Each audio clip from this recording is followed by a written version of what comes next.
VD. Satheesan PSC വിവാദം സഭയിൽ ഉന്നയിക്കുന്നു. അതിലേക്ക് പബ്ലിക് സർവീസ് കമ്മീഷനിൽ എന്ന് പറയുന്നത് ഒരു കോൺസ്റ്റിറ്റ്യൂഷണൽ പോസ്റ്റാണ്. അതിലെ അംഗം എന്ന് പറയുന്നത് അത് നിയമിക്കാൻ വേണ്ടിയിട്ട് അത് ലേലത്തിൽ വയ്ക്കുകയാണ്.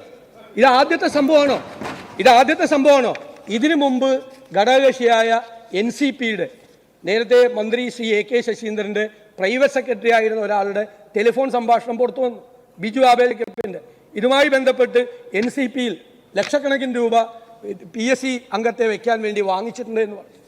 അപ്പോൾ മറ്റൊരു ജനതാദൾ-എസിൻ്റെ കാര്യത്തിൽ പാർട്ടിയുടെ തന്നെ സംസ്ഥാന നേതാക്കൾ പരാതി കൊടുത്തു. ഒരു വർഷമായിട്ട് ആ പാർട്ടിയുടെ പോസ്റ്റ് നിയമിക്കാതിരിക്കുകയാണ്, അത് ലേലത്തിൽ വെച്ചിരിക്കുകയാണ്, ഏറ്റവും കൂടുതൽ തുക കൊടുക്കുന്ന ആൾക്കാണ് ചെയ്യുന്നത്. ILNL സംബന്ധിച്ച് ഒരാക്ഷേപം ഇതിനു മുമ്പായി ഉയർന്നു. അപ്പോൾ സർ, ഇത് എത്ര PSC അംഗത്തിനാണ് ലേലത്തിൽ വെച്ചിരിക്കുന്നത്? മുമ്പേ ഗമിക്കുന്ന ഗോവ് തൻ്റെ പിമ്പേ ഗമിക്കും ബഹുഗോക്കളെല്ലാം എന്ന് പറയുന്നത് പോലെ ഈ സർക്കാരിന് നേതൃത്വം കൊടുക്കുന്ന ഒരു പാർട്ടി ഇങ്ങനെ PSC ലേലത്തിൽ വെച്ച ബാക്കിയുള്ള ഘടകകക്ഷികളെല്ലാം അത് ലേലത്തിൽ വെക്കില്ലേ? PSC മെമ്പർ പോസ്റ്റാണ് സാർ ലേലത്തിൽ വെച്ചിരിക്കുന്നത്. ഇവിടെ നമ്മൾ നീറ്റ് പരീക്ഷ നടത്തുന്നത്, എന്നിട്ട് ഇവരൊക്കെ ഈ കാശ് വാങ്ങിച്ചിട്ട് ഇവിടെ വന്നിട്ട് എന്താ ചെയ്യാൻ പോണു സാർ? ഈ പണം വാങ്ങിച്ചിട്ട് ഈ പോസ്റ്റിലെത്തിയ ആളുകൾ 60 ലക്ഷവും 90 ലക്ഷവും ഒക്കെ കൊടുത്ത് PSC അംഗമായ ആളുകൾ PSCയിൽ വന്നിരുന്ന പിന്നെ അവിടുത്തെ ഇന്റർവ്യൂവിന് എന്ത് വിശ്വാസമാണ് സാർ? ഇവിടെ ലക്ഷക്കണക്കിന് ചെറുപ്പക്കാർ സ്വപ്നവും പ്രതീക്ഷയുമായി പബ്ലിക് സർവീസ് കമ്മീഷനെ കാണുന്ന കാലത്ത് ആ പബ്ലിക് സർവീസ് കമ്മീഷനിലെ അംഗങ്ങളായി വയ്ക്കുന്നവരെ ലേലത്തിൽ വെച്ചിട്ട് കാശ് മേടിച്ചിട്ടാണ് വെക്കുന്നത്. എന്തൊരു അപമാനകരമായ കാര്യമാണ്! ഈ സംസ്ഥാനത്തിന് മുഴുവൻ അപമാനകരമായ കാര്യമാണ്. നിങ്ങളുടെ പാർട്ടിയിലെ ആഭ്യന്തര കാര്യമൊന്നും അല്ലത്. നിങ്ങളുടെ പാർട്ടിയിലെ ആഭ്യന്തര കാര്യമാണെങ്കിൽ സാർ അങ്ങനെ ഇടപെടല്ലേ? അങ്ങനെ ഇടപെടല്ലേ? പ്ലീസ് സാർ, ഇത് നിങ്ങളുടെ പാർട്ടിയിലെ ആഭ്യന്തര കാര്യമാണെങ്കിൽ ഞങ്ങൾ ഇടപെടാൻ പറ്റില്ല. ഇത് നിങ്ങളുടെ പാർട്ടിയിലെ ആഭ്യന്തര കാര്യം പോലെ കൈകാര്യം ചെയ്യാണ്. ഇത് പാർട്ടി പോലീസ് സ്റ്റേഷനും പാർട്ടി കോടതിയായ പോരാ സാർ. ഇത്രയും ഒരു പരാതി നിങ്ങളുടെ നേതാക്കളുടെ ഉൾപ്പെടെ മന്ത്രിമാരുടെ ഉൾപ്പെടെ അകത്ത് വന്നിട്ട് നിങ്ങളൊരു പോലീസിലേക്ക് എന്തുകൊണ്ട് റെഫർ ചെയ്തില്ല? നിങ്ങളുടെ പേര് പറഞ്ഞ് കബളിപ്പിച്ച് കാശ് വാങ്ങിക്കുന്നു, MLA പേര് പറഞ്ഞ്, മന്ത്രിയുടെ പേര് പറഞ്ഞ് കബളിപ്പിച്ച് കാശ് വാങ്ങിച്ചു എന്നുള്ളൊരു പരാതി നിങ്ങളുടെ കയ്യിൽ വന്നിട്ട് നിങ്ങളതെന്റെ ഭരണത്തുകൊണ്ട് വെച്ചു, ഫ്രീസറിൽ കൊണ്ടുപോയി വെച്ചു. നിങ്ങളത് പോലീസിന് കൊടുക്കണ്ടേ? ഇതൊരു ക്രിമിനൽ കുറ്റമല്ലേ? ഗൗരവതരമായിട്ടുള്ള കാര്യമല്ലേ സാർ? അടിയന്തരമായി നടപടി സ്വീകരിച്ച് PSC അംഗങ്ങളെ നിയമിക്കുമ്പോൾ സുതാര്യത ഉറപ്പുവരുത്തുന്ന കാര്യം സർക്കാർ ഉറപ്പുവരുത്തണം. ഇതിൽ അടിയന്തരമായ അന്വേഷണം നടത്തി FIR ഇട്ട് കേസ് രജിസ്റ്റർ ചെയ്ത് ഇതിന്റെ പുറകിൽ ഇത്തരം കോക്കസുകൾ പല രംഗത്തും പ്രവർത്തിക്കുന്നുണ്ട്. ഞാൻ സബ്മിഷൻ ആയതുകൊണ്ട് അതിനെക്കുറിച്ചൊന്നും വിശദീകരിക്കുന്നില്ല. അടിയന്തരമായിട്ടുള്ള അന്വേഷണം ഏർപ്പെടുത്തണം. ബഹുമാനപ്പെട്ട മുഖ്യമന്ത്രി. സർ, നമ്മുടെ രാജ്യത്ത് തന്നെ ഏറ്റവും മാതൃകാപരമായ പ്രവർത്തനം നടത്തുന്ന റിക്രൂട്ടിംഗ് ഏജൻസിയാണ് കേരള പബ്ലിക് സർവീസ് കമ്മീഷൻ. സുതാര്യമായ തെരഞ്ഞെടുപ്പ് പ്രക്രിയയിൽ ഇതുവരെ യാതൊരു തരത്തിലുള്ള ബാഹ്യ ഇടപെടലും ഉണ്ടായിട്ടില്ല എന്നത് പൊതുവെ അംഗീകരിക്കപ്പെട്ടതാണ്. ഭരണഘടനാ സ്ഥാപനമായ കേരള പബ്ലിക് സർവീസ് കമ്മീഷനിലെ അംഗങ്ങളുടെയും ചെയർമാൻ്റെയും നിയമനം 1957 Kerala public service commission composition and conditions of service of members and staff regulations പ്രകാരമാണ്. അംഗങ്ങളുടെയും ചെയർമാൻ്റെയും കാര്യത്തിൽ മന്ത്രിസഭ പരിഗണിച്ച് നൽകുന്ന ശുപാർശകളിൽ ബഹുമാനപ്പെട്ട ഗവർണറുടെ അംഗീകാരത്തോടെയാണ് നിയമനം നടത്തുക. കുറ്റമറ്റതും സുതാര്യവുമായ തെരഞ്ഞെടുപ്പ് പ്രക്രിയയിലൂടെയാണ് പബ്ലിക് സർവീസുകളിലേക്കുള്ള നിയമനങ്ങൾ കമ്മീഷൻ നടത്തുന്നത്.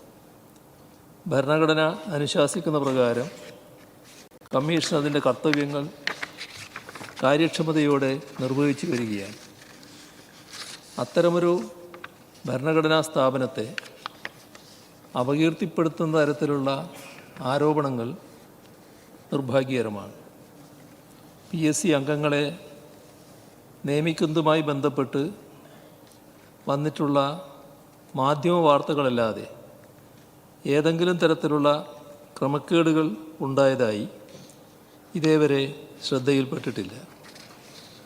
സർ, ഇവിടെ PSC അംഗങ്ങളുടെ നിരയെടുത്ത് പരിശോധിച്ചാൽ നമ്മുടെ കേരളത്തിൽ 1956 ശേഷം പ്രവർത്തിക്കുന്ന PSCയിൽ 1982 9 അംഗങ്ങളായിരുന്നു ഉണ്ടായിരുന്നത്. ആ 9 അംഗങ്ങൾ 1983 13 അംഗങ്ങളായി മാറുന്നത്. 1984 അത് 15 അംഗങ്ങളായി. സർ, പിന്നീടൊരു മാറ്റം വരുന്നത് 2005 അത് 18 സർ. 2013 വീണ്ടും മാറ്റം വന്നു, 21 സർ. ഞാൻ ഈ പറഞ്ഞ വർഷങ്ങളെല്ലാം UDF ഭരണകാലത്താണ് സർ. ഇതേവരെ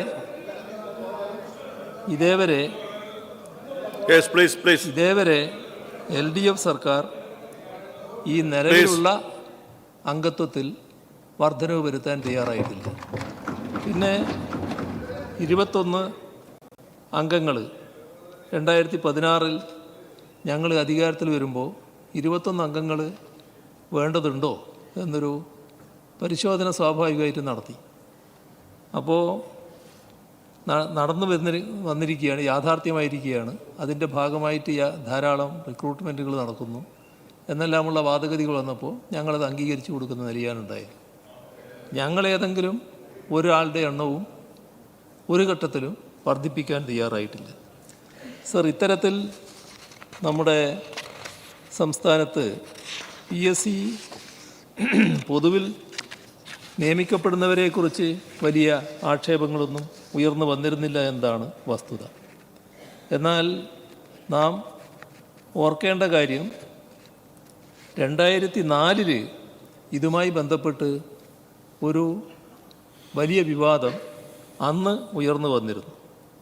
ആ ഉയർന്നു വന്ന വിവാദത്തിൽ അന്തരിച്ചുപോയ K. കരുണാകരൻ, ഉമ്മൻചാണ്ടി, ആര്യാടൻ മുഹമ്മദ്, വക്കം പുരുഷോത്തമൻ ഇവരുടെയെല്ലാം പേരുകളുമായി ബന്ധപ്പെട്ടുകൊണ്ടുള്ള വിവാദങ്ങൾ ആ ഘട്ടത്തിൽ ഉയർന്നു വന്നത് നമ്മളെല്ലാവരും കേട്ടിട്ടുള്ളതാണ് സർ. ഇവിടെ നിയതമായ മാനദണ്ഡങ്ങൾ കൃത്യമായി പാലിച്ചുകൊണ്ടാണ് PSC അംഗങ്ങളെ നിയമിക്കുന്നത്. സർവദാ യോഗ്യരായ ഇത്തരമൊരു ഭരണഘടനാ സ്ഥാപനത്തിൽ ഇരിക്കാൻ അർഹതയുള്ള ആളുകളെ മാത്രം നിശ്ചയിക്കുക എന്ന രീതിയാണ് സർക്കാർ സ്വീകരിച്ചു വരുന്നത്.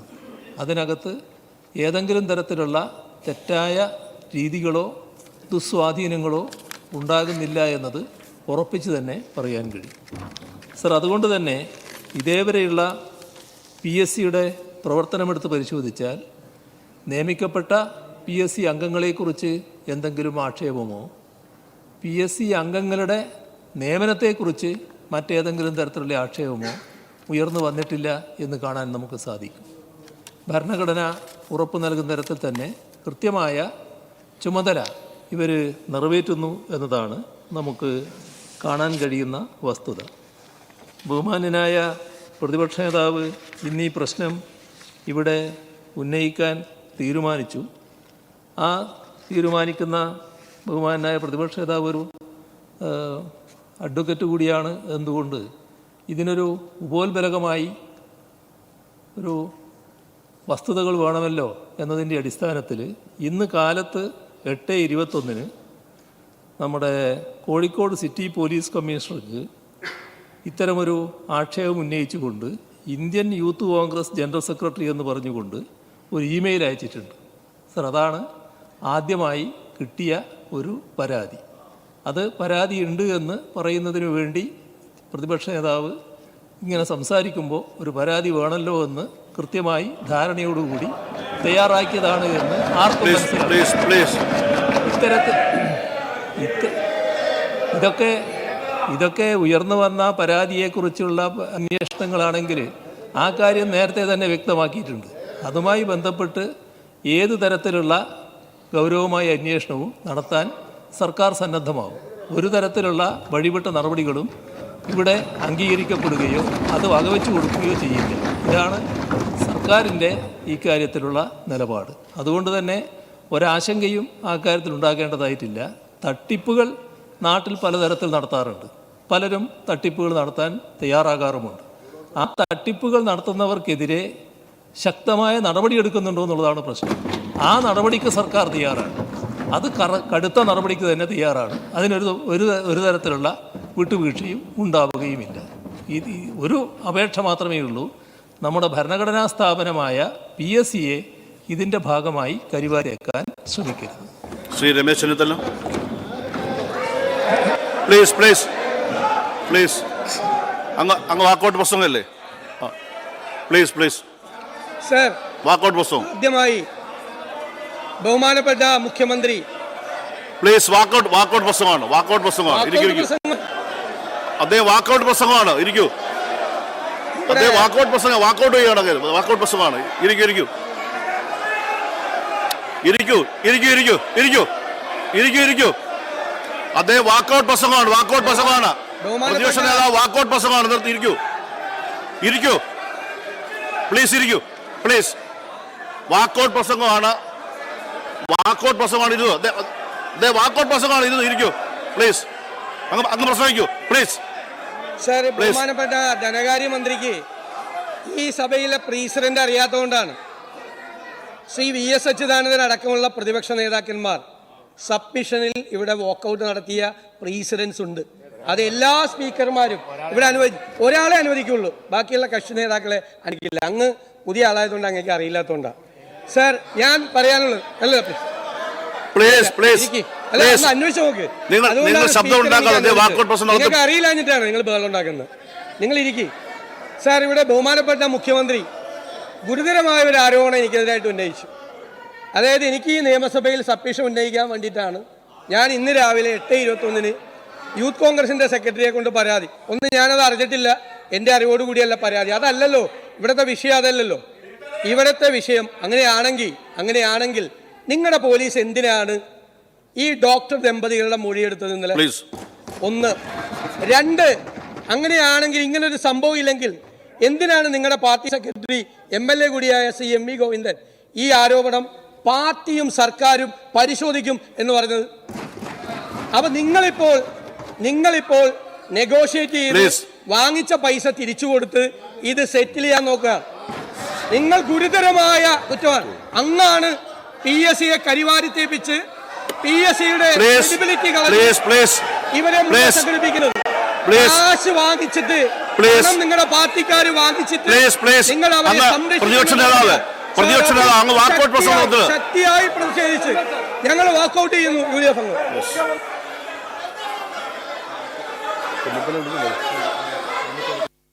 PSC കോഴ വിവാദം നിയമസഭയിൽ ശക്തമായി ഉന്നയിച്ചിരിക്കുകയാണ് പ്രതിപക്ഷ നേതാവ് VD സതീശൻ. മുഖ്യമന്ത്രി ഈ ആരോപണം തള്ളിക്കളഞ്ഞിരിക്കുകയുമാണ്. മാധ്യമ വാർത്തകളല്ലാതെ ക്രമക്കേടുകൾ ഉണ്ടായതായി ശ്രദ്ധയിൽപ്പെട്ടിട്ടില്ല എന്നാണ് മുഖ്യമന്ത്രി നിയമസഭയിൽ വ്യക്തമാക്കിയിരിക്കുന്നത്.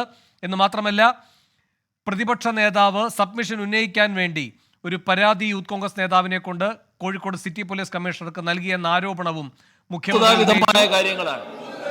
പ്രതിപക്ഷ നേതാവ് അതിനടക്കം മറുപടി പറഞ്ഞതിന് ശേഷമാണ് ഇപ്പോൾ UDF അംഗങ്ങൾ നിയമസഭയിൽ നിന്ന് വാക്കൗട്ട് നടത്തിയിരിക്കുന്നത്. തെറ്റായ കാര്യങ്ങൾ നടന്നാൽ മുഖ്യമന്ത്രി സംസാരിക്കുന്നതിലേക്ക് വേണ്ടി അത് ആരുടെ ഭാഗത്തുണ്ടായാലും കർക്കശമായ നടപടിയെടുക്കുക എന്നതാണ് സർക്കാർ സ്വീകരിച്ച ഒരു നിലപാട്. അദ്ദേഹത്തിൻ്റെ പാർട്ടി രീതി വെച്ചും അദ്ദേഹത്തിൻ്റെ പാർട്ടിയെക്കുറിച്ചുള്ള അദ്ദേഹത്തിൻ്റെ അറിവ് വെച്ചും അത് മറ്റുള്ളവരിലേക്ക് ആക്ഷേപിക്കുന്ന രീതി സ്വീകരിക്കാൻ പാടില്ല. അതൊക്കെ കോൺഗ്രസിൻ്റെ രീതിയാണ്, കോൺഗ്രസിൻ്റെ ശൈലിയാണ്, കോൺഗ്രസ്സിന് മാത്രം അവകാശപ്പെട്ടതാണ്. അതൊന്നും ഞങ്ങൾക്കോ LDFനോ ഈ സർക്കാരിനോ ബാധകമായിട്ടുള്ളതല്ല എന്ന് വ്യക്തമാക്കാൻ ആഗ്രഹിക്കുകയാണ്. ശ്രീ രമേശ് ചെന്നിത്തല,